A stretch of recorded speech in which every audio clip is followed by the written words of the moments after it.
माननीय मंत्री जी,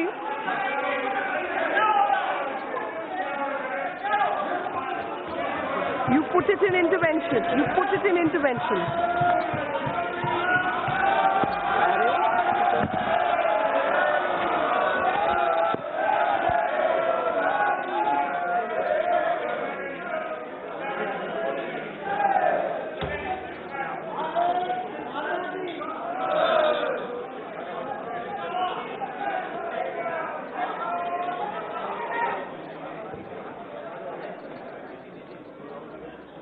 महोदय,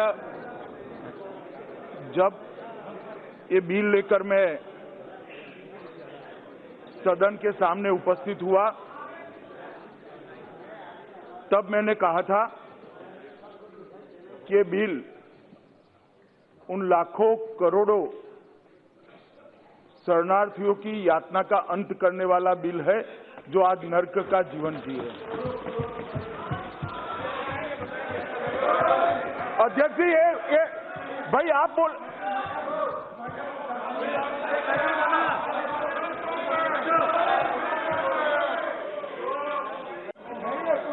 माननीय सदस्य, अध्यक्ष जी अध्यक्ष जी, एक बहुत महत्वपूर्ण विषय है। मैं एक बार मेरा निवेदन है, मैं आपसे संरक्षण चाहता हूं।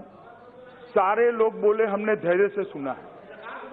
बात सच्ची हो, हमें ठीक लगे न लगे, हमारे विचार से इत्तेफाक रखती हो न रखती हो, सबको धैर्य से सुना है।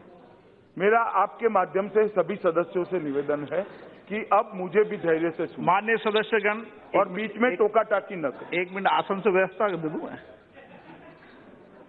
माननीय सदस्यगण, व्यवस्था सब मानेंगे ना?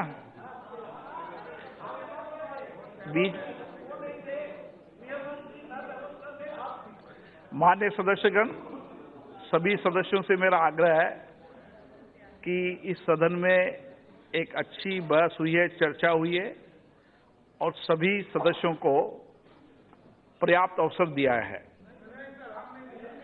जितना समय आवंटित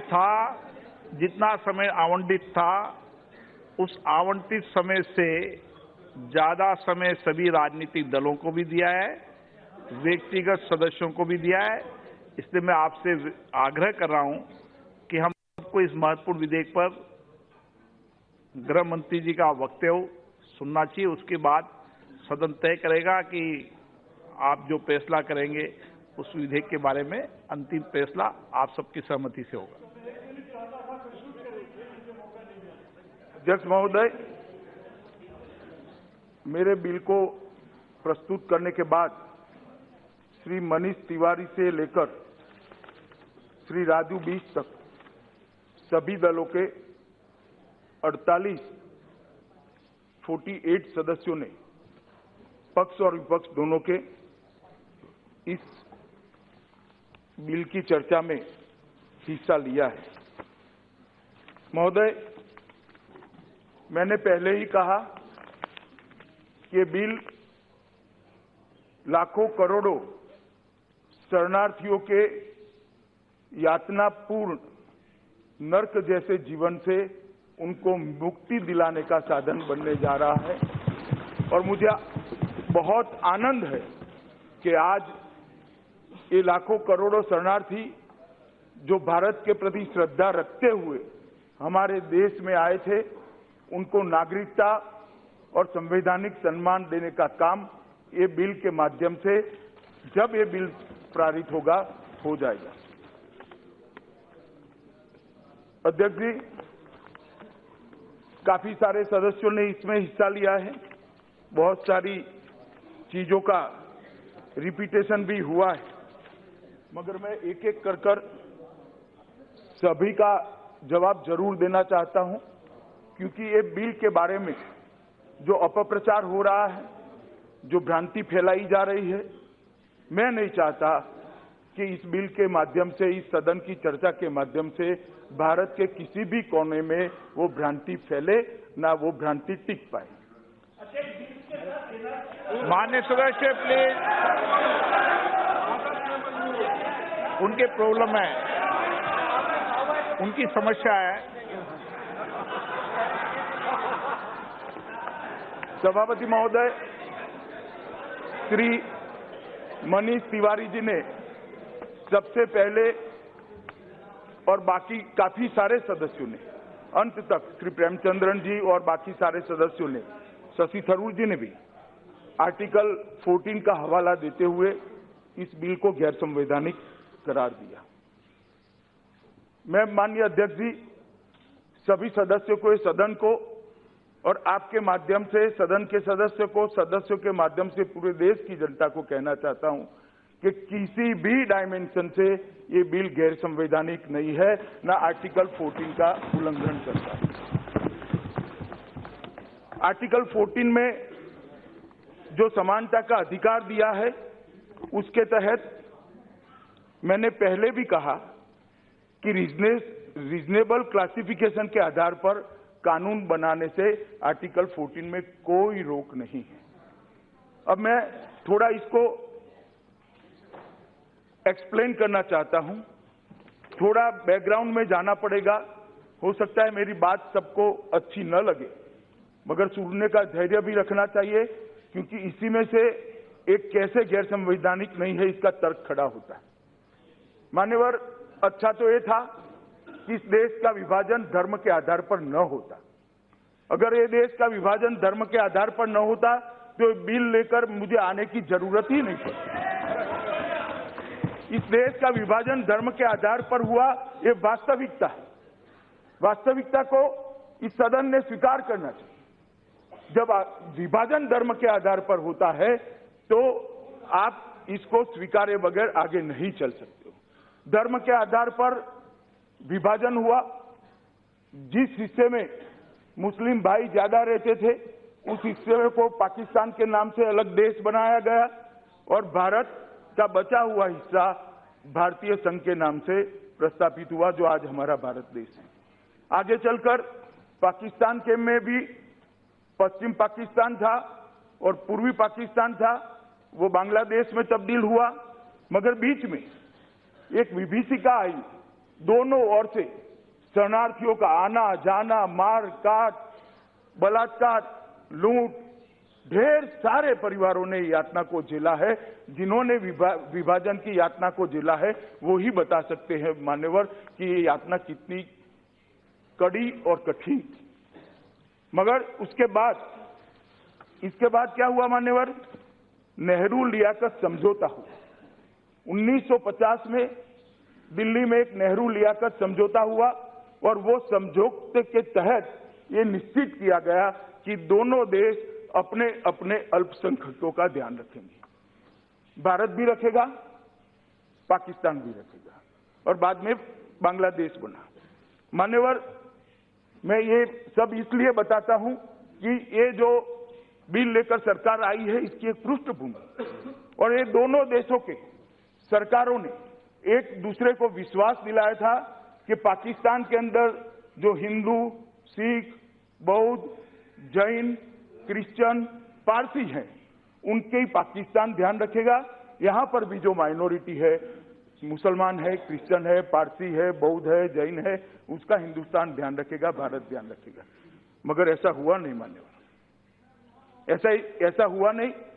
मैं उस पर बाद में आऊंगा, मगर 1950 का नेहरू लियाकत समझौता मान्यवर धरा का धरा रह गया।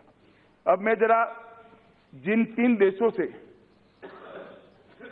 लघुमती को हम नागरिक बनाने का वादा इस बिल के माध्यम से कर रहे हैं, माइनॉरिटी को नागरिक बनाने का वादा कर रहे हैं, वो 3 देशों के संवैधानिक स्टेटस पर जाना चाहता हूं, उनके राज्य की स्थिति पर जाना चाहता हूं। मान्यवर, Afghanistan, Islamic Republic of Afghanistan के अनुच्छेद 2 में निम्नलिखित प्रावधान किया है। पवित्र धर्म इस्लाम इस्लामिक रिपब्लिक ऑफ अफगानिस्तान का धर्म है। मतलब वहां पर इस्लाम को राज्य के धर्म के रूप में मान्यता दी है।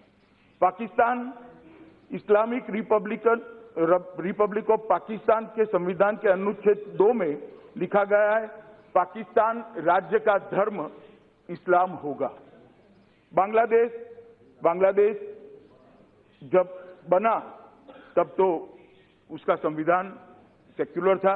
77, 78 और 1988 में इसमें बदलाव किया गया और इसमें लिखा गया रिपब्लिक का राज्य धर्म इस्लाम है। ये तीनों देशों के अंदर राज्य धर्म इस्लाम है, इसको मान्यता हमने नहीं दी है। मान्यवर वहां के, मैं आता हूं, सब बोलूंगा भाई, एक एक चीज का जवाब दूंगा। बाद में आपको चाहिए तो कल सुबह तक बैठूंगा, मुझे टोकिए मत। मान्यवर, तीनों राज्यों के, देशों के जो धर्म संविधान के अंदर लिखे गए हैं वो बताना इसलिए जरूरी है कि वहां पर माइनॉरिटी को न्याय मिलने की संभावना इसी से क्षीण हो जाती है, लगभग समाप्त हो जाती है। मान्यवर, उसके बाद में मैं क्या हुआ डिटेल में बहुत सारे सदस्यों ने बताया है, कितनी प्रताड़ना हुई, कैसी घटनाएं हुई, वो बाद में बताऊंगा। मगर ये दोनों तथ्य बताने के बाद मैं ये स्थिति से आगे सदन को ले जाना चाहता हूं कि जो उसके बाद में 40-50 साल में हुआ वो क्या हुआ। मान्यवर, 1947 में पाकिस्तान के अंदर अल्पसंख्यकों की आबादी 23%। जरा ध्यान से सुनो दादा, ध्यान से सुनो। पाकिस्तान में अल्पसंख्यकों की आबादी 1947 में 23% थी और 2011 में 23% से कम होकर 3.7% हो गई। मान्यवर, बांग्लादेश में 47 में बांग्लादेश के अंदर अल्पसंख्यकों की आबादी 22% थी और 2011 में वो कम होकर 7.8% हो गई।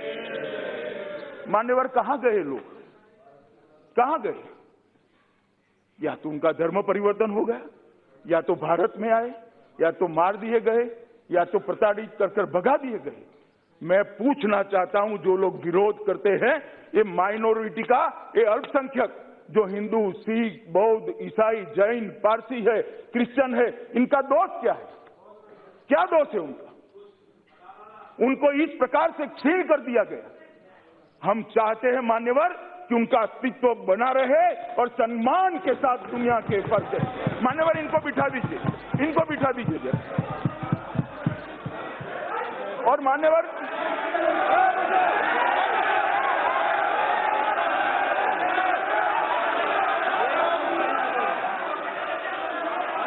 बैठ जाओ भाई, मैं आता हूं, इस पर भी आता हूं, मैं इस पर भी आता हूं। मान्यवर, ये ठीक नहीं है, मान्यवर, ये ठीक नहीं है, इनको आपको रोकना चाहिए। मान्यवर, और आप लोग, पूरी दुनिया देख रही है, भारत के संविधान को कोई कह रहा है कि हिंदू राष्ट्र बनने जा रहा है, भारत का संविधान पक्षपात कर रहा है। मैं आज आपको बताना चाहता हूं भारत में क्या हुआ। मान्यवर, भारत के अंदर 1951 में, भारत के अंदर 1991 में 84% हिंदू था और 2011 में वो 84% से घटकर 79% हुआ। यहां पर आबादी नहीं बढ़ी है, वहां पर आबादी बढ़ी है। और मुस्लिम 1951, सुन लो भाई, 1951 में मुस्लिम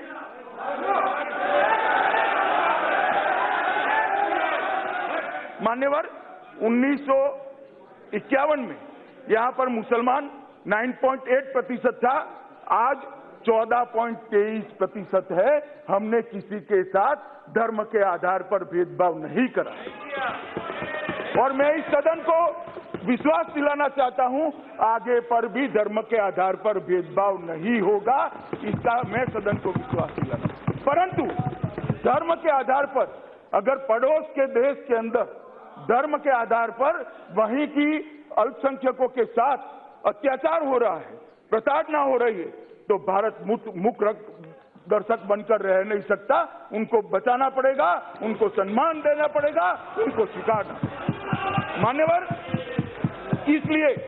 इसलिए अब मैं फिर से आर्टिकल 14 पर आता हूं। आर्टिकल 14 में कहा गया है कि समानता का अधिकार संसद को कानून बनाने से समानता का अधिकार जिसमें न हो ऐसे कानून संसद नहीं बना सकती, मैं मानता हूं। मगर ये कोई क्लास के लिए नहीं हुआ है, कोई एक धर्म के लिए नहीं हुआ है, कोई एक धर्म के लिए नहीं हुआ, एक क्लास के लिए हुआ है, माइनॉरिटी के लिए हुआ है। हिंदू, सिख, बौद्ध, जैन, पारसी, क्रिश्चियन, ये सारी माइनॉरिटी के लिए हुआ है। अगर इसमें से सिर्फ पारसियों के लिए करते तो आर्टिकल 14 जरूर आड़े आता मान्यवर। अगर सिर्फ बौद्धों के लिए करते आर्टिकल 14 जरूर सामने रास्ते में आता। सिर्फ हिंदुओं के लिए करते तो भी आर्टिकल 14 जरूर इसका वायोलेशन होता। सिर्फ सिखों के लिए करते तो भी आर्टिकल 14 का जरूर वायोलेशन होगा। मगर एक प्रताड़ित क्लास के लिए, प्रताड़ित माइनॉरिटी के प्रोटेक्शन के लिए अगर कानून करते हैं तो आर्टिकल 14 कहीं पर। और मान्यवर कई सारे ऐसे कानून हैं, ये सारे विद्वान लोग बैठे हैं, मुझे जवाब दे। अगर आर्टिकल 14 के आधार पर ऐसे कानून नहीं बन सकते हैं तो माइनॉरिटी एजुकेशन इंस्टीट्यूशन के लिए कैसे कानून बना है अभी? तो ये बात में तो बैठ जाइए, मैं बताता हूं, बैठ जाइए, बैठे। ओवैसी जी, एक मिनट बैठिए ना। तो वो आर्टिकल 14 को वायोलेट नहीं करती है? क्यों नहीं करता है? वो भी करेगा मान्यवर।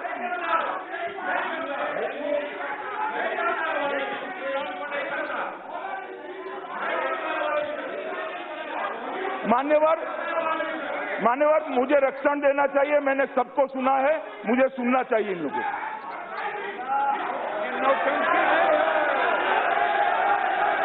कल्याण बनर्जी नौटंकी मत करो। बैठ जाइए कल्याण बनर्जी।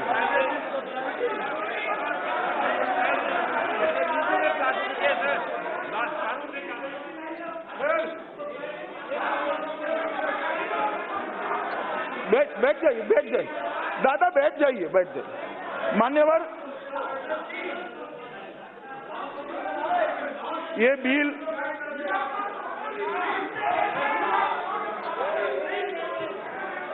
आप बैठ जाइए।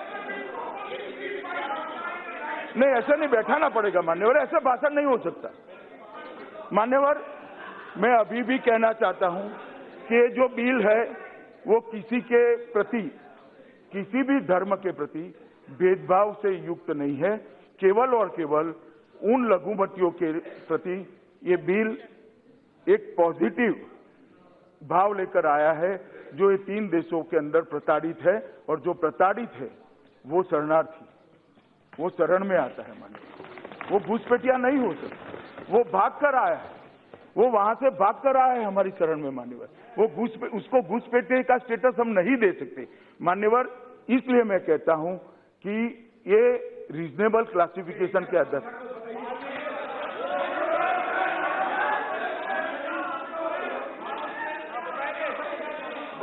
बताएंगे का जवाब सुनो। माननीय सदस्यगण, मैं फिर आपसे आग्रह कर रहा हूं, आप पूरा जवाब सुनो, बीच बीच में टोका टोकी नहीं किए कोई। और मैं आपके माध्यम से सारे लोगों को कहता हूं, किसी भी माननीय सदस्य को बैठे बैठे वक्तव्य देने की इजाजत नहीं है।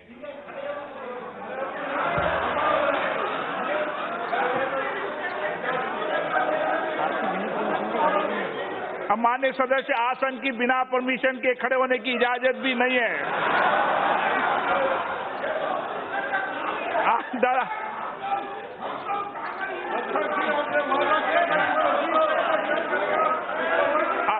चलो, हाँ, हो माननीय सदस्य। माननीय अध्यक्ष जी, मैं सबको कहना चाहता हूं कि अध्यक्ष जी जो अनुमति देंगे वो सारे सवालों के जवाब मेरे भाषण के बाद भी दूंगा। कृपया मेरे भाषण में आप मुझे बोलने दीजिए। बाद में आप सवाल पूछे दादा, बीच में खड़े मत हो। तो ये बिल ना आर्टिकल 14, ना 21, ना 25 किसी का वायोलेशन करता है मान्यवर। ये पूर्ण रूप से संविधान की दृष्टि से ये बिल ठीक है। अपने मनीष जी ने कहा कि यूएन कन्वेंशन ऑन रेफ्यूजीज और यूएन प्रोटोकॉल ऑन रेफ्यूजीज 51 और 67 का हमने साइन किया है। हमने कभी साइन नहीं किया है। आपकी तो क्या बोले?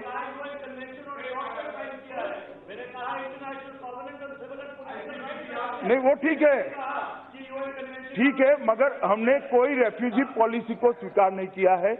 और शशि थरूर जी ने कहा, मैं फिर से श्रीमान राजनाथ सिंह जी ने जो कहा है सदन के सामने रिपीट करना चाहता हूं, ये सरकार मानती है कि कोई रेफ्यूजी पॉलिसी की जरूरत नहीं है। हमारा कानून पर्याप्त है।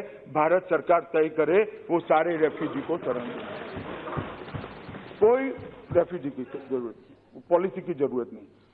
उन्होंने कहा, बहुत अच्छा इतिहास का उदाहरण दिया कि पारसी गुजरात के किनारे आए, एक दूध का ग्लास भेजा राजा ने, उन्होंने अंदर शक्कर डाली और उन्होंने कहा कि हम घुल मिल कर रह जाइए, ये हमारी परंपरा है। पारसी को स्वीकार लिया। मनीष जी भूल गए, पारसी भी धार्मिक रूप से प्रताड़ित होकर आए थे, वैसे नहीं आए थे।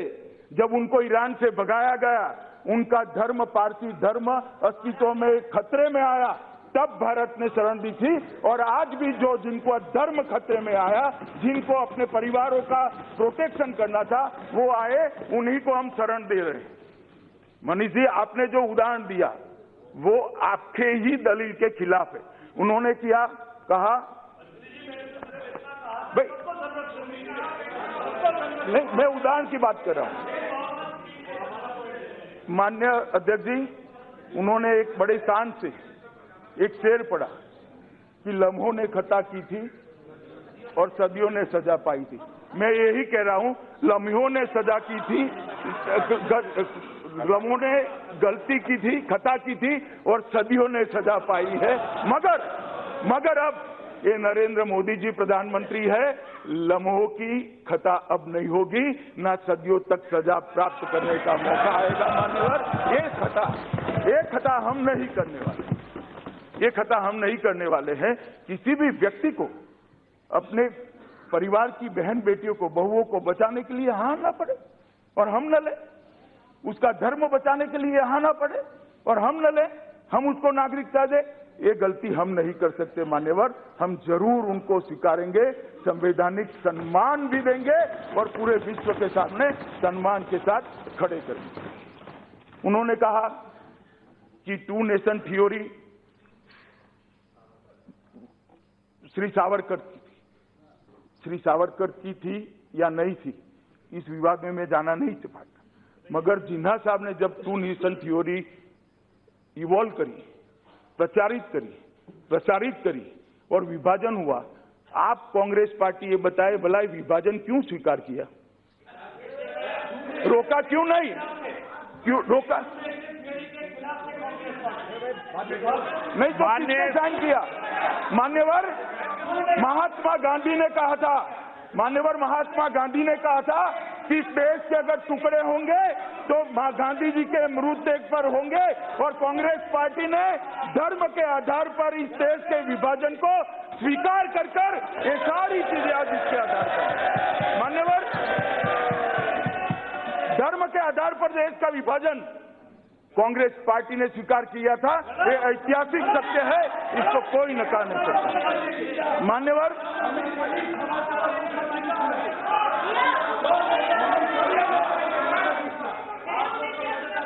बाद में पूछो। मान्यवर दयानिधि मारन जी ने कहा कि आप पाक ऑक्यूपाई कश्मीर को मानते हो, उसके नागरिकों को नहीं मानते हो। दयानिधि मारन साहब, आपको वास्तविकता मालूम नहीं। पाक ऑक्यूपाई कश्मीर भी हमारा है, उसके नागरिक भी हमारे हैं और आज भी कश्मीर की असेंबली के अंदर 26 सीट हम इसके लिए रिजर्व रखे, 24 सीटें रिजर्व रखे हैं। आपको मालूम नहीं है? बोलना सरल है और बोले के हिसाब से करना बड़ा कठिन है। और मान्यवर, उन्होंने कहा श्रीलंका के लोगों को क्यों नहीं दिया? मैंने सुबह भी जब पुनर्स्थापन के वक्त विरोध आया था तब कहा था कि अलग अलग समय पर अलग अलग प्रकार से नागरिकता दी गई है। जैसे विभाजन के बाद सभी को दी गई, जो आए वो सभी को दी गई।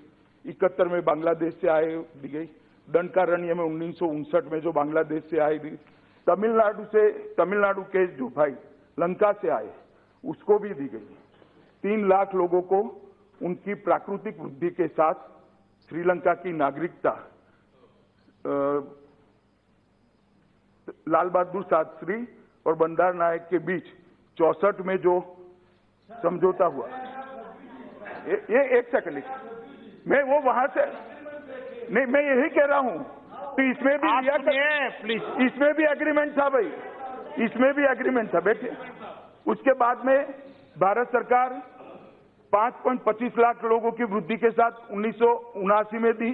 उसके बाद शेष रह गए 1.5 लाख लोगों को सरकार के समझौते के तहत या तो वहां जाए या तो वहां जाए ऑप्शन दिया। 75,000 लोग वहां गए, 75,000 लोग यहाँ आए। ये जब नागरिकता दी लंकन तमिलों को, तब बांग्लादेश वालों को नहीं दी थी, पाकिस्तान वालों को नहीं दी थी, युगांडा आए तब बांग्लादेश वालों को नहीं दी थी, अफगानिस्तान वालों को नहीं दी थी, पाकिस्तान वालों को नहीं दी थी। हर बार जो किया वो एक स्पेसिफिक प्रॉब्लम। पहले मुझे सुन लो ना, आपको बाद में पूछेगा मान्यवर।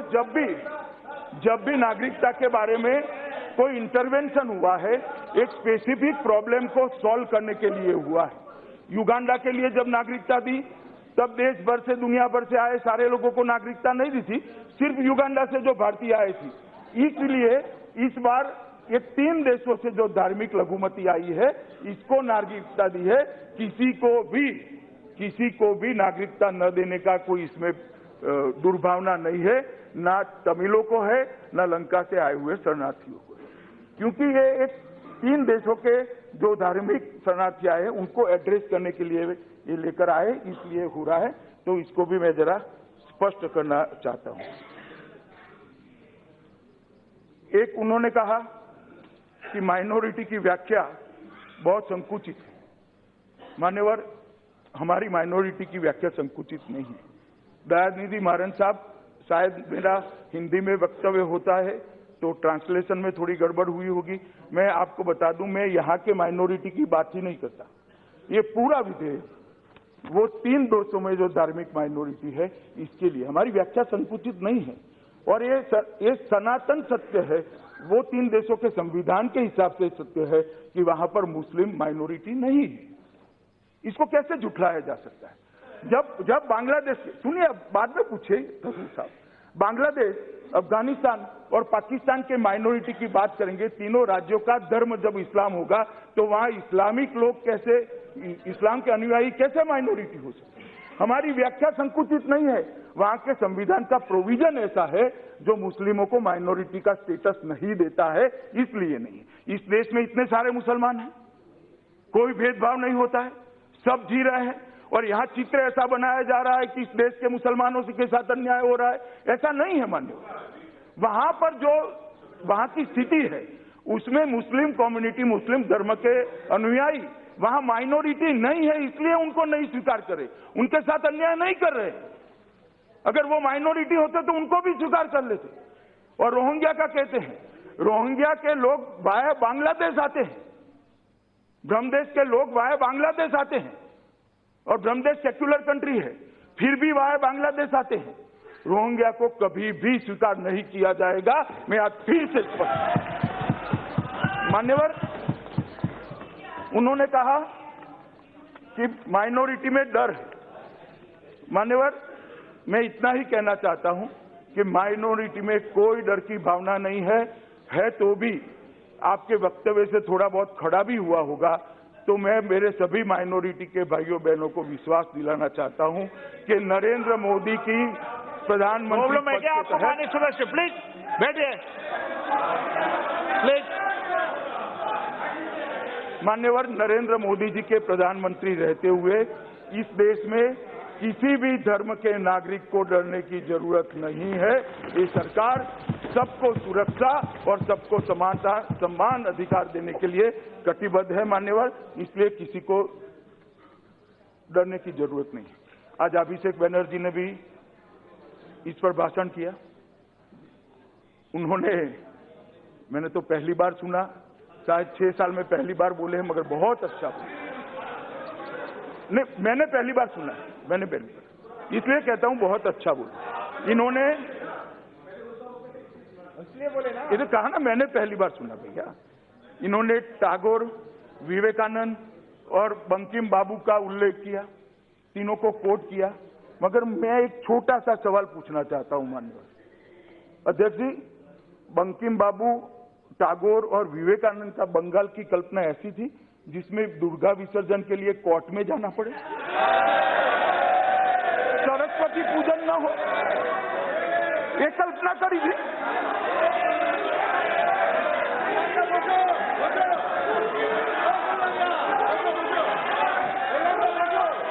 आप तो दुर्गा की पूजा करते हैं, बैठ जाएं, बैठ जाओ no please.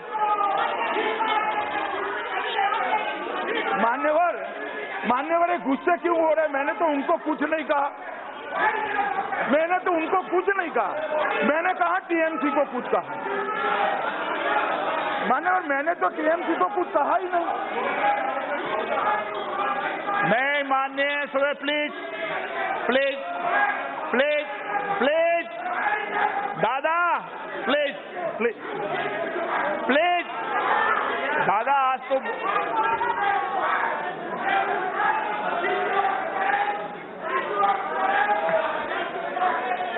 Please please please. मान्यवर, मुझे मालूम नहीं पड़ता क्यों इतना गुस्से हो गए। मैंने तो टीएमसी का नाम भी नहीं दिया, मैं बोला ही नहीं टीएमसी, मैं तो टीएमसी नहीं बोला मान्यवर।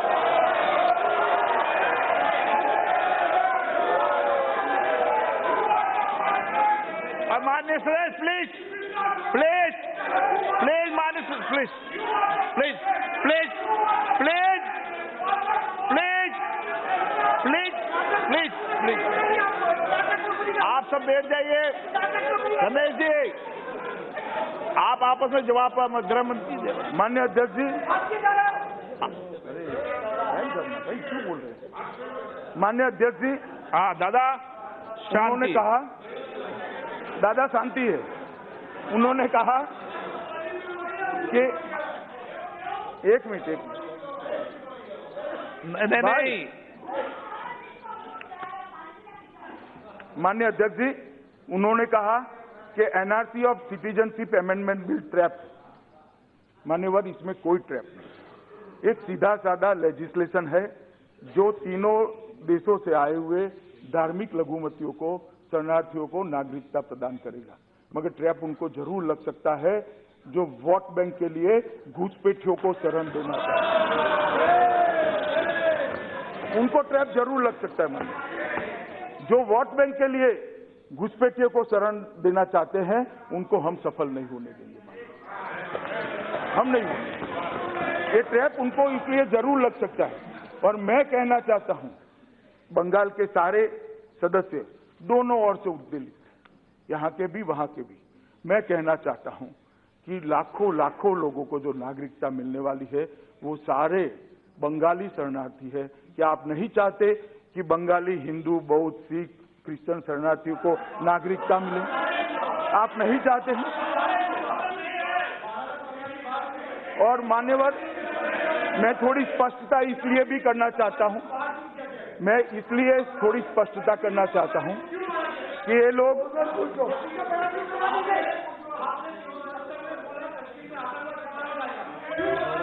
प्लीज, माननीय सदस्य प्लीज प्लीज। मान्यवर, मैं आज इस सदन के माध्यम से ये बिल जिसके लिए लाया गया है वो तीनों देशों से, पूरब और पश्चिम देश के दोनों हिस्सों में, राजस्थान में, गुजरात में, पंजाब में, दिल्ली तक, यहाँ बंगाल में, असम में, नॉर्थ ईस्ट में, हरियाणा में भी है, ये सारी जगहों पर जो शरणार्थी नागरिक बनने जा रहे हैं वो सबको कहना चाहता हूं कि एक अपप्रचार हो रहा है कि आप राशन कार्ड निकाल दो वरना आप विदेशी हो जाओगे। आप एक निकाल दो, वरना विदेश लाइनों की लाइनों लगा दी। किसी को डरने की जरूरत नहीं है। राशन कार्ड हो न हो, आपको ये विधेयक शक्ति देगा, आप नागरिक बन सकते हो। किसी को डरने मैं इसलिए कहता हूं मान्यवर कि कुछ पार्टियां भ्रम फैलाएं कि हम ही आपको बचा सकते हैं, हम बचा लेंगे, आइए राशन कार्ड निकाल दीजिए, आइए एक सर्टिफिकेट ले जाइए, आइए वो ले जाइए। मान्यवर मैंने कहा है, डॉक्यूमेंट है नहीं है, डेट चली गई है, आधा है, अधूरा है, पूरा नहीं है, सबको नागरिक बनाना है भाई, कोई जरूरत नहीं है डॉक्यूमेंट। मान्यवर ये जो अफवाहें फैलाई जा रही है, वो अफवाहों में किसी को आने की जरूरत नहीं, किसी को डरने की भी जरूरत नहीं मान्यवर। और मैं फिर से एक बार कहता हूं कि घुसपैठे और शरणार्थी के बीच में अंतर है। जो प्रताड़ित होकर अपनी परिवार की महिलाओं की इज्जत बचाने के लिए, अपने धर्म को बचाने के लिए धार्मिक प्रताड़ना के आधार पर जो यहाँ आता है वो शरणार्थी है, और जो यहाँ पर अवैध रूप से घुस कर आता है वो घुसपैठिया है। ये दोनों के बीच में अंतर है ही है, और वो मान्यवर सुप्रिया बेन ने कहा कि 370 का मैं जब बिल लेकर आया तो अब 370 के लिए 371 के लिए क्या करना है। मैं आपके माध्यम से सदस्य जी को कहना चाहता हूं कि 370 और 371 में अंतर है। 371 किसी को अलग संविधान नहीं देता है, 371 किसी को अलग झंडा नहीं देता है, 371 अलग राज्य की या राष्ट्र की मांग करने के लिए किसी को नहीं उकसाता है। 371 को हम कभी भी नहीं छेड़ेंगे। पूरे नॉर्थ ईस्ट को मैं आश्वस्त करना चाहता हूं कि 371 को हम कभी भी नहीं। मित्रों, माननीय अध्यक्ष जी, उन्होंने दूसरा कहा कि श्री सन्नाउल्लाह का नाम दिया, इसमें सरकार का कोई दोष नहीं है। आपके माध्यम से मैं सुप्रिया बेन को कहना चाहता हूं कि विदेशी ट्रिब्यूनल सेकंड कामरू का एक ऑर्डर है, वो ऑर्डर के तहत जब तक फाइनल ऑर्डर न हो तब तक उनको ये लिस्ट से बाहर रखा गया है। ये जुडिशियल प्रोसीडिंग है और जुडिशियल प्रोसीडिंग के तहत रखा गया है, इसलिए इनके साथ कोई भेदभाव हमने नहीं किया है। इन्होंने कहा कि मेरे भाषण का उल्लेख कर सुप्रिया जी ने सच कहा, मेरे से बोलने में गलती हुई थी, इसलिए मैं लोकसभा सचिवालय को दूसरे ही दिन इसको सुधार कर मेरा पत्र भी दिया है, और अब मैं मानता हूं कि सुधर ही गया होगा।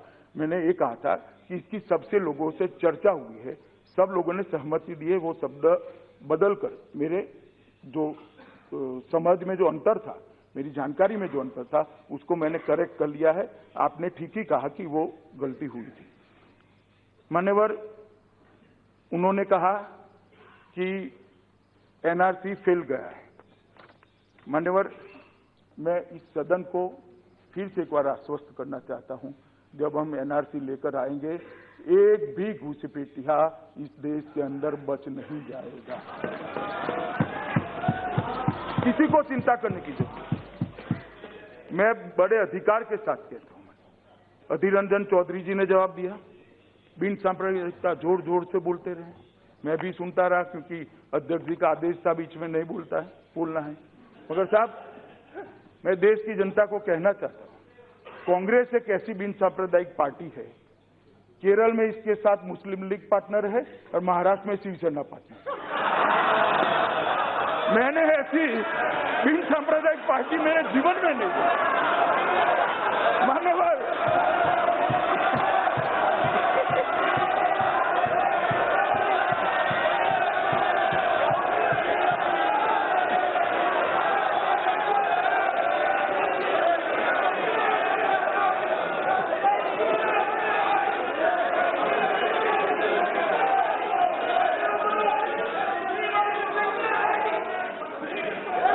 किसी का गृह मंत्री जी के अलावा किसी का अंकित नहीं हो रहा है। माननीय गृह मंत्री जी,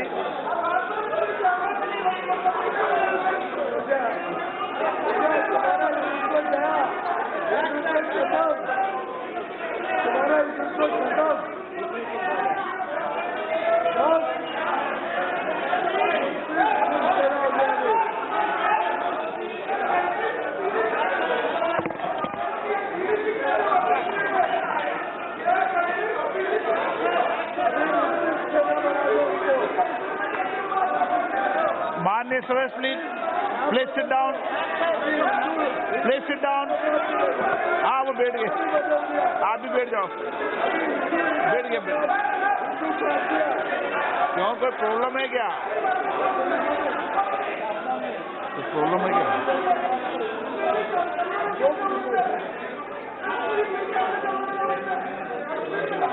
गृह मंत्री जी बैठ जाए।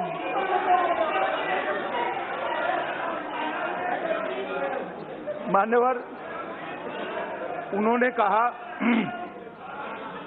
कहा कि ये 3 देशों को ही क्यों ले रहे हैं, चीन को क्यों नहीं ले रहे, नेपाल को क्यों नहीं ले रहे, आप लंका को क्यों नहीं ले रहे, म्यांमार को क्यों नहीं ले रहे हैं।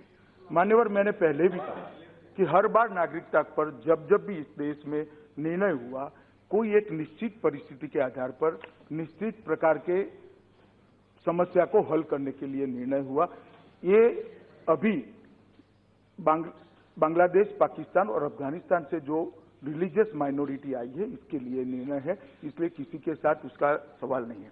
दूसरी बात, नेपालियों की जहां तक बात है, मान्यवर, 1950 में 31 जुलाई को भारत नेपाल शांति और मैत्री संधि अनुच्छेद 7 के अनुसार दोनों देश अपने अपने क्षेत्र में दूसरे देश को नागरिकों को निवास, संपत्ति का स्वामित्व, व्यापार, वाणिज्य एक समान अधिकार देने के लिए सहमति हुई है और नेपाली नागरिकों को भी अर्जी के आधार पर आज भी आसानी से नागरिकता मिल रही है। इसमें कोई बात नहीं। उनको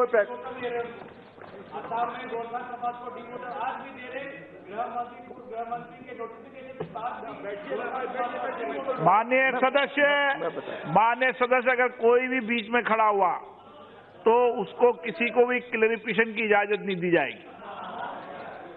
मान्यवर, नेपाल के नागरिकों को आज के कानून से भी नागरिकता लेने में कोई तकलीफ नहीं। मान्यवर, ओवैसी साहब ने अभी कहा कि एनआरसी का बैकग्राउंड बना रहे हैं। एनआरसी का कोई बैकग्राउंड बनाने की जरूरत नहीं है। हम इस पर बिल्कुल साफ है कि इस देश में एनआरसी होकर रहेगी। कोई बैकग्राउंड बनाने की जरूरत नहीं। बैकग्राउंड है ही हमारा घोषणा पत्र ही बैकग्राउंड।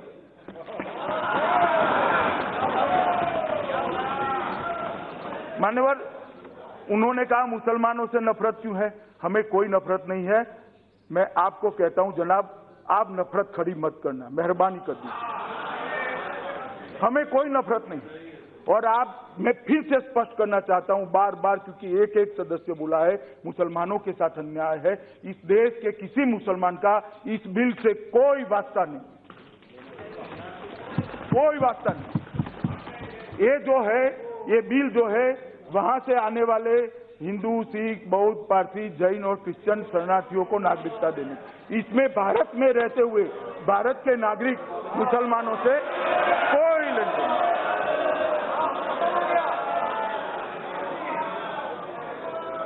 और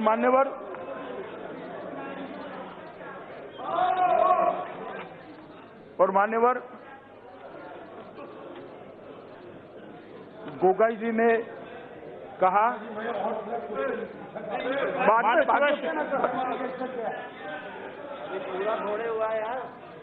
मान्यवर गोगाई जी ने कहा कि सारे नॉर्थ ईस्ट के राज्य चिंता में, मगर शायद उन्होंने बाद में भाषण सुन लिए। सारे के सारे नॉर्थ ईस्ट के राज्यों ने इस बिल का समर्थन किया है और समर्थन में वोट करने के लिए भाषण किया। सिक्किम के एमपी खड़े होकर उन्होंने कहा, मैंने उनको व्यक्तिगत भी बुलाकर कहा और मैं अभी भी उनको कहता हूं कि आपके कोई कानून में इससे दखल नहीं होती है। 31F आपको अच्छी तरह से प्रोटेक्ट करता है और सीएबी के सारे रूल्स जब तक आपकी असेंबली ओके नहीं करती, 371F आपको प्रोटेक्ट करता है। इसलिए आपको भी चिंता करने की जरूरत है। और फिर से मैं, क्योंकि नॉर्थ ईस्ट में बहुत सारे लोग मान्यवर भ्रांति फैलाने की चेष्टा कर रहे हैं, इसलिए मैं फिर से कह रहा हूं, पूरा अरुणाचल, तापिगांव जी सुन लीजिएगा, पूरा अरुणाचल इनर लाइन परमिट से प्रोटेक्टेड है। अरुणाचल को चिंता करने की कोई जरूरत नहीं। पूरा मिजोरम, एमपी साहब सुन लीजिएगा और मिजोरम वाले भी सुन ले टीवी पर, पूरा मिजोरम इनर लाइन परमिट से प्रोटेक्टेड है, किसी को चिंता करनी चाहिए।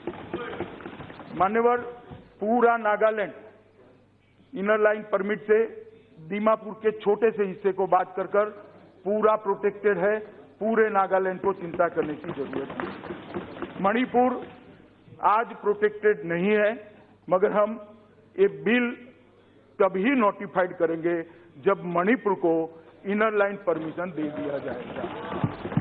त्रिपुरा के अंदर भी त्रिपुरा ट्राइबल एडीसी क्षेत्र में सीएबी लागू नहीं होगा और एक हाई लेवल कमेटी ट्राइबल समुदाय के हितों की रक्षा के लिए जो बनाई थी उसको और विस्तृत कर उनके सारे हितों की चिंता भारतीय जनता पार्टी की नरेंद्र मोदी सरकार कर रही है। मेघालय लगभग पूरा, थोड़ा हिस्सा छोड़कर 6 शेड्यूल के प्रावधानों के अंदर कैब के बाहर है, मेघालय को भी चिंता करने की जरूरत है। आसाम समझौते के अंदर 1985 से समझौता हुआ। मान्यवर, कांग्रेस ने क्लॉज 6 को कभी नहीं अमल में लाने की चेष्टा की। हमने क्लॉज 6 के अंदर कमेटी बना दी है, आसाम के लोगों को ही कमेटी है, वो स्पीड से अपना काम कर रही है, जो आसाम के मूल निवासियों के सभी अधिकारों की, उनकी भाषा की, उनके साहित्य की, इनकी बोली की, इनके पॉलिटिकल रिजर्वेशन की, ये सब चीजों की चिंता करेगी और वो कमेटी जल्द ही अपना रिपोर्ट देगी, तो आसाम को भी चिंता करने की जरूरत नहीं है। BTC, Karbi Anglong, Dima Hasao, ADC CAB के बाहर है और आसाम के 6 समुदायों के लिए भी सुबह मैंने कहा इस प्रकार से हम अलग से विचार कर रहे हैं। मान्यवर, इन्होंने एक बात जो स्टेटमेंट किया इसको मैं जरूर क्लियर करना चाहूंगा कि एनआरसी के अंदर गोरखा, पंजाबी, बिहारी, मारवाड़ी जो नॉर्थ ईस्ट के रहते हैं वो लोग बाहर हो जाएंगे, ये सत्य नहीं है। ये स्टेटमेंट ठीक है। माननीय सदस्य, बताता हूं भाई, आप बैठ जाओ ना, सब बताता हूं। माननीय सदस्य, कट गया। मान्यवर, कोई पंजाबी, मारवाड़ी, बिहार के, ओडिशा के कोई निवासी को घुसपैठिया करार नहीं दिया जाएगा। एनआरसी के अंदर जो भारत के मूल निवासी है वो सबको यहाँ पर ही रहना होगा और यहीं पर रहने का उनका अधिकार है, वो बंगालियों का भी, और पूरे नॉर्थ ईस्ट को इस दृष्टि से चिंता करने की जरूरत नहीं। श्री प्रेमचंद्रन जी ने भी अनकॉन्स्टिट्यूशनल है आर्टिकल 14 के हिसाब से कहा, मैंने आगे उसका जवाब दिया है। उन्होंने कहा सब माइनॉरिटी को देते हो तो मुस्लिम को क्यों नहीं देते? बहुत अच्छा सवाल है उनका, हर एक के मन में सवाल होना चाहिए, मगर ये जिन 3 देशों के लोगों को दे रहे हैं वहां मुस्लिम माइनॉरिटी नहीं है, इसलिए मुस्लिम को नहीं देते। माइनॉरिटी नहीं है वहां पर, अगर माइनॉरिटी है तो होते तो उनको भी मिलता, मगर वो नहीं है इसलिए नहीं देते। बड़ा सरल जवाब है, इसमें इतना सारा क्लमजी कुछ नहीं है कि जो समझ में ना आए।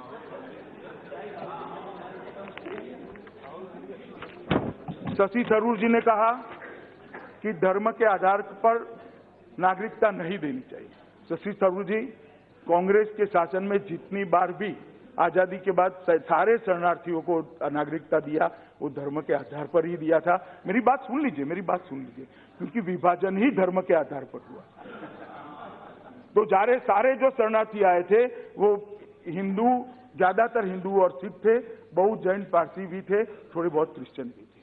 तो सबको पहली बार, सबसे पहले अगर किसी ने नागरिकता देने का काम किया तो श्री जवाहरलाल नेहरू के नेतृत्व में आपकी सरकार, और देश का विभाजन भी धर्म के आधार पर हुआ था। और मैं आज भी कहना चाहता हूं, नेहरू लियाकत समझौता अगर स्पिरिट के साथ लागू होता, वहां के अफगानिस्तान के, पाकिस्तान के सिखों के धर्म की, परिवारों की सुरक्षा होती, हिंदुओं की होती, बौद्धों की होती, क्रिश्चियनों की होती, पारसियों की होती, बांग्लादेश के भी होती, तो आज उनको यहां न आना पड़ता। परंतु नेहरू लियाकत समझौता 1950 में जो हुआ वो काल्पनिक समझौता था, वो फेल हो गया। समय की वास्तविकता पर वो खरा नहीं उतरा और इसके कारण आज नरेंद्र मोदी जी ने ये बिल को लेकर इस सदन के सामने आना पड़ा। मान्यवर उन्होंने थोड़ा टॉन्ट में कहा कि पीएम कहते हैं कि सरकार का धर्म संविधान है। मैं पूरी गंभीरता के साथ और सदन के अंदर बहुत गंभीरता और विश्वास के साथ देश की जनता को विश्वास दिलाना चाहता हूं कि जब तक नरेंद्र मोदी जी प्रधानमंत्री है, इस सरकार का धर्म और कोई नहीं है। भारत का संविधान ही हमारा धर्म है और भारत के संविधान के आधार पर आगे बढ़े। मान्यवर एक विषय चला कि अभी भी मैं इस बात को थोड़ा एलोब्रेट इसलिए कहना चाहता हूं कि पूरे दिन इस प्रकार से चित्रण किया गया कि हम मुसलमानों के साथ अन्याय कर रहे हैं। मैं फिर से क्लियर करना चाहता हूं कि ये बिल का इस देश में रहने वाले, इस देश के नागरिक मुसलमानों से कोई स्नान सूतक का संबंध नहीं है, उनके साथ कोई अन्याय का सवाल नहीं है। परंतु क्यों ये बिल लेकर आना पड़ा, तो मान्यवर मैं आपको बताना चाहता हूं। मैंने जैसे बताया कि जिस प्रकार से लियाकत नेहरू समझौता विफल हुआ, उसके बाद पाकिस्तान के अंदर क्या हुआ। मान्यवर 2014 की एक रिपोर्ट बताती है कि 1000 लड़कियों को जबरन धर्म परिवर्तन किया गया। बादल साहब ने बताया पवित्र नानकाना साहिब के ग्रंथी की पुत्री जगजीत कौर को जबरन धर्म परिवर्तन किया गया। हो हल्ला हुआ पूरे दुनिया के अंदर, सिखों ने लड़ाई लड़ी, भारत के लोगों ने लड़ाई लड़ी और बाद में वापिस लाया गया। यूएनएचआरसी के रिपोर्ट के हिसाब से अब सिर्फ 20 ही धार्मिक स्थान अन्य धर्मों के पाकिस्तान के अंदर बचे। मान्यवर ये क्या बताता है, ये क्या बताता है? और जब इतनी प्रताड़ना ना हो, इतने अत्याचार हो, वहां से कोई शरण में आया, हम उसको शरण न दे क्योंकि वो हिंदू है, क्योंकि वो सिख है। आपसे पहले से ये किया जाता। मान्य सदस्य बैठ जाओ भाई, बैठ जाओ।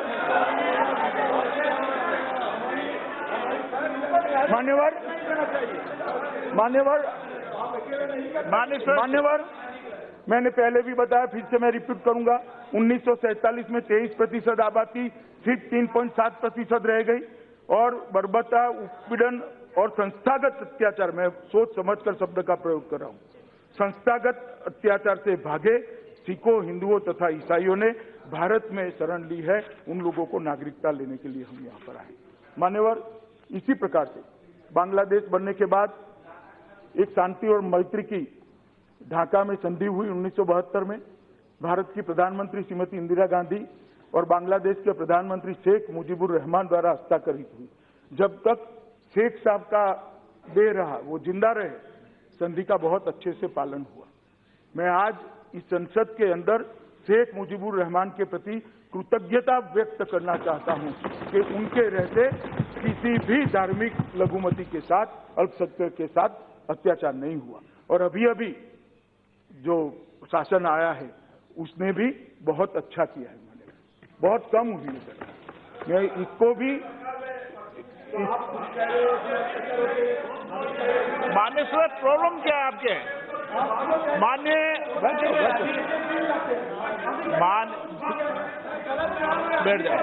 बैठ जाओ। मान्य सदस्य प्लीज प्लीज।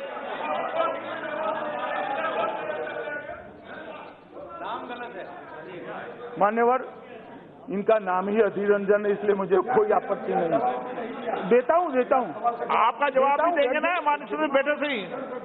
मान्य नहीं आप खड़े। मान्यवर 1975 में बंगबंधु शेख मुजीबुर रहमान की हत्या के बाद वहां पर जो अत्याचार का दौर चालू हुआ, इसने वहां की धार्मिक लघुमतियों की रीढ़ की हड्डी तोड़ दी, इनकी हिम्मत तोड़ दी। अधिकतर घटनाएं ऐसी हुई जैसे भोला में एक सुनियोजित हमले में अल्पसंख्यक समुदाय की 200 महिलाओं के साथ सामूहिक बलात्कार किया गया। क्या हुआ है बताता हूं, सुनिए निरंजन जी, आज सुनिए ना, मैं बताता हूं, सुनिए। शेख मुजीबुर न रहने के बाद क्या हुआ है बताता हूं। बीएनपी खालिदा जिया जी की पार्टी जब आई, गांधी जयंती के दिन नोआखली गांधी जी बंटवारा रोकने के लिए गए थे। उस दिन 2 अक्टूबर 2001 में भोला जिला के 4 फसन उपजिला में 8 से 70 साल की और 100 महिलाओं के साथ बलात्कार की घटना गांधी जयंती के दिन क्या हुआ है बताता हूं। बहुत सारे अत्याचार हुए हैं। अब सुनो भाई, मान्यवर प्लीज मानिए, प्लीज मानिए, आप नेता सदन है, इस तरीके नहीं करें। मानिए, आप कांग्रेस के नेता हैं, प्लीज मानिए,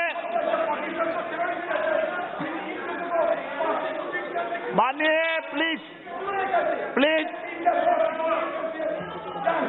मानिए, प्लीज। चलो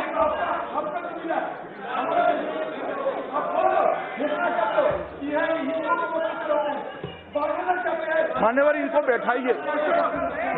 बैठाइए, हर बार खड़े हो जाते। लालमोहन उप जिला में 1000 परिवारों पर मान्यवर हमला किया। 1000 अल्पसंख्यक परिवारों को हमला किया। कबीले धाम में अक्टूबर 1990 में 300 घरों में आग लगा दी। 1991 में जो बांग्लादेश के अंदर हिंदुओं का प्रतिशत 21 था, अब 7% से कम रह गया मान्यवर। और मैं आज बताना चाहता हूं कि इसमें सारे मेरे पास अलग अलग संस्थाओं के रिपोर्ट है, जिसके तहत ये सिद्ध हो सकता है कि वहां पर हिंदू, सिख, बौद्ध, जैन और पारसी क्रिश्चियन लोगों के अपने धर्म का अनुसरण करना वो असंभव रह गया था, इसलिए वो यहाँ पर आए। मान्यवर ढेर सारे मंदिर तोड़ दिए गए, ढेर सारे मंदिर तोड़े गए और ढेर सारी जगह पे हुआ। अफगानिस्तान के अंदर भी 1992 के पहले 2 लाख सिख और हिंदू थे, ज्यादातर सिख थे, लेकिन 2018 तक अब 500 बच गए थे, सिर्फ 500। मान्यवर पूरे देश ने देखा था कि धार्मिक भवनों और गुरुद्वार और मंदिरों को नष्ट कर दिया गया। खुले में बनी विश्व की सबसे बड़ी मूर्ति बामियान में बुद्ध की भव्य प्रतिमा को तोप के गोले दागकर तोड़ दिया गया, तोप के गोले दागकर तोड़ दिया। और तालिबानों ने जब कहर जाया, कहां जाते वो बौद्ध, सिख, हिंदू, ईसाई, जैन, पारसी कहां जाते? वो भारत आए मान्यवर, इसलिए इनको शरण देने का प्रस्ताव है। मान्यवर तालिबान ने सितंबर 98 में एक आदेश जारी किया, पूजा स्थल में, मंदिर में, गुरुद्वारों में कोई जा नहीं सकता, मुसलमानों की आलोचना कर नहीं सकते। घर की पहचान करने के लिए घर पर पीला एक कपड़े का टुकड़ा लगाना पड़ेगा कि ये नॉन मुस्लिम घर है। इतना अपमानित किया। हिंदू, सिख, नॉन मुस्लिम महिलाएं बाहर निकलती है तो एक पीला कपड़ा अपने कंधे पर डालना पड़ेगा, क्योंकि वो मुसलमान नहीं है। इस तरह से वहां आदेश पारित किए गए एक विशेष चिन्ह के साथ। मैं चिन्ह क्या था नहीं बोलता और गरिमा टूटेगी, मगर एक विशेष चिन्ह के साथ एक कपड़ा लगाना पड़ता था मान्यवर। और अगर शुक्रवार को मस्जिद नहीं जाते हैं, नमाज पढ़ो न पढ़ो, मस्जिद जाना, वरना दंडित होना पड़ता था। हिंदू और सिख महिलाओं को बुर्का पहनना पड़ता था। और मान्यवर ये सारा चला, और ये सारे से जो प्रताड़ित आए हैं उनको नागरिकता देने का एक बिल है मान्यवर। मैं आज भी आपको कहता हूं कि इससे मुस्लिमों के साथ जरा भी भेदभाव नहीं है। मैं बार बार इसलिए कह रहा हूं कि ये यहाँ के मुसलमानों को ये बिल से कोई स्नान सूतक का, यहाँ का मुसलमान सम्मान के साथ जी पाएगा, जी रहा है, आगे भी जीता रहेगा, उसको कोई तकलीफ नहीं होने वाली। ये बिल केवल और केवल वहां से आने वाले ये 6 धार्मिक लघुमतियों के लिए है। और मान्यवर इसमें मुस्लिम का समावेश इसलिए नहीं है कि मुसलमान वहां पर धार्मिक लघुमती नहीं। मुझे बताइए, वो इस्लाम को मानता मान्यवर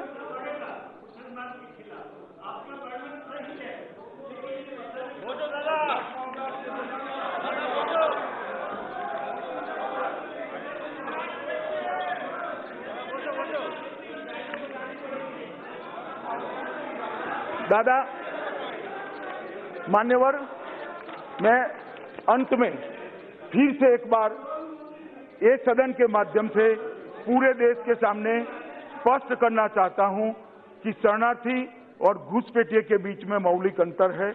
जो धार्मिक प्रताड़ना के आधार पर अपने घर की स्त्रियों की इज्जत बचाने के लिए, स्वधर्म में जीने के लिए, अपने धर्म को बचाने के लिए यहाँ आता है, वो शरणार्थी है।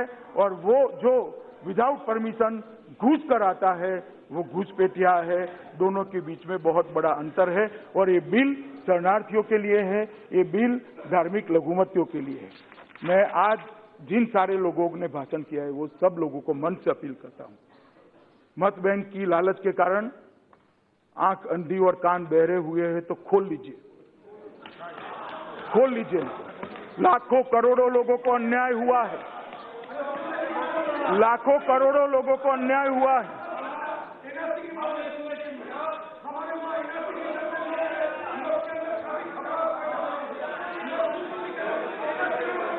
बताता हूं।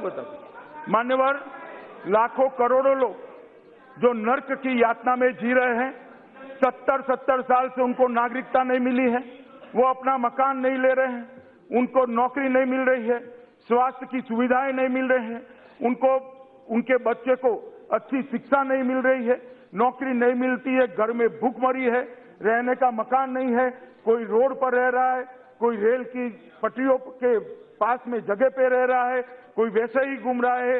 ये लाखों करोड़ों लोगों के लिए नरेंद्र मोदी जी उनकी यातनाओं से मुक्ति का ये दस्तावेज लेकर आज इस सदन के सामने आए और ये दस्तावेज इतिहास में सुवर्ण अक्षरों से लिखे जाने वाला है कि जो विफल हुए 1950 के नेहरू लियाकत समझौते की गलती को आज नरेंद्र मोदी ने सुधारने का काम किया है, देश के प्रधानमंत्री ने सुधारने। इतने सालों से मान्यवर ये कहते थे कि हमारी कोई सुने, हमारा दोस्त क्या है। अब ये कह रहे हैं, मैं उनको पूछता हूं, इनका दोस्त क्या था, क्या दोस्त था, तो क्यों नहीं स्वीकारा उनको, क्यों नहीं स्वीकारा? अरे अब तक क्यों नहीं स्वीकारा? मान्यवर, वोट बैंक की पॉलिटिक्स के कारण ये सारी पार्टियों ने उन्होंने स्वीकार नहीं किया है। हम नहीं लड़ते हैं वोट बैंक की। मान्यवर, आज नरेंद्र मोदी जी ये सब के लिए एक सुवर्ण प्रभात कल का नरेंद्र मोदी जी के कारण इन लोगों का कल का प्रभात सुवर्ण प्रभात होने वाला है और संवैधानिक सम्मान के साथ ये मेरे लाखों करोड़ों भाई बहन अपने देश के अंदर सम्मान के साथ जीने की शुरुआत करने वाले हैं। और मान्यवर, मैं आपके माध्यम से इतना ही विनंती करना चाहता हूं कि एनआरसी और इसको जोड़ने की जरूरत नहीं है। एनआरसी करेंगे तब स्पष्टता के साथ इसी प्रकार से इसी सदन में एक भी शब्द छोड़े बगैर मैं सबको इसकी भी जानकारी दूंगा, इसमें मुझे कोई तकलीफ नहीं है। मगर मानकर चलिए एनआरसी आने वाला है, एनआरसी बस।